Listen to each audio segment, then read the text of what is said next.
All right, let's get into position now for the dead bug on this with the stability ball. We're going to be laying down, feet on the ground to start. You're going to have your ball nearby you. Now, before we actually get the ball into position, I want to show you this is just like the other dead bugs when it comes to activating our transverse abdominis. So if you haven't seen the other dead bug tutorials, I just want to go over that again.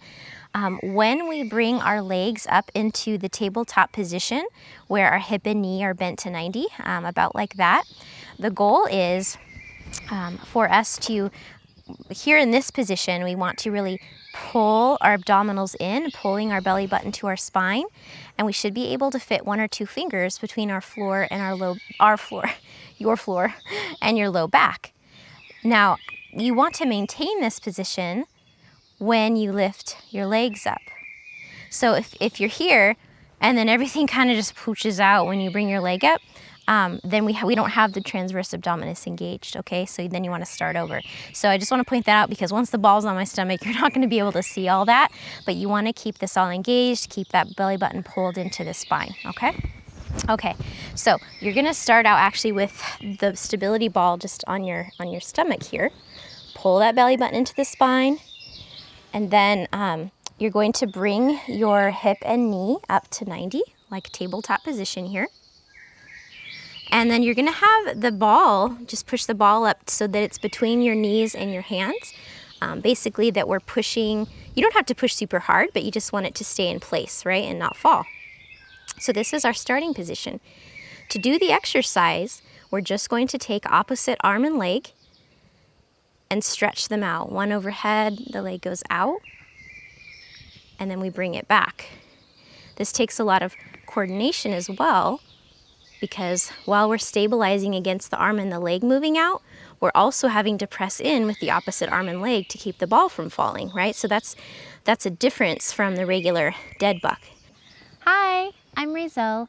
If you're a woman in your over 40s like myself, and you've had it in your mind to start getting into some strength training, but you just haven't known where to start and you feel intimidated about getting hurt and what proper form is, I create in-depth tutorials like this, but over at my website I also cover things like common mistakes to avoid, ways to make the movement easier and more difficult. If you like my style of teaching and you'd like to keep learning with me, please come on over to my website at inspirefulwomen.com. Let's go ahead and do a few now.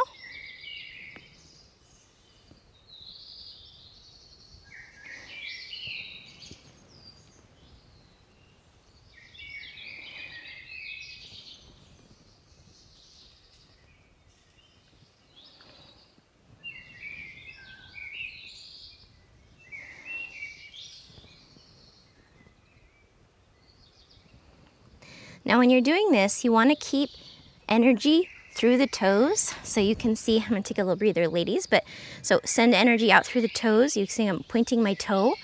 So we don't want to just have like a limp, limbs going out, right? So that's what's going to help make it challenging for us.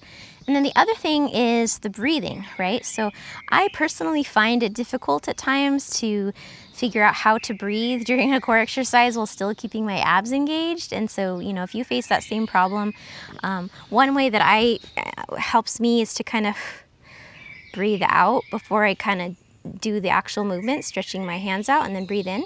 But the other thing is the physical therapist talked to me about doing, I guess it's called rib breathing, where you try to think about breathing higher up here versus down here. So what we have engaged is down here, right? And try to think about, breathing in more shallowly, you could say, up here, so that this can stay engaged and we're breathing here, because we do have to breathe, right, for any of these core exercises. So hopefully that will help you as well. Thanks for being with me today, ladies. Once again, I'm Razel, and if you're a woman in your over 40s like myself, and you'd like to do full-length strength workouts using these sorts of movements, I also create those. They're done in beautiful outdoor nature settings, just like my tutorials, and additionally, I use chill music, something that you probably don't hear on almost any other workout video or what have you. I was almost about to say tape, so I think that kind of dates me. Anyhow, if you'd like that, come on over to my website at inspirefulwomen.com.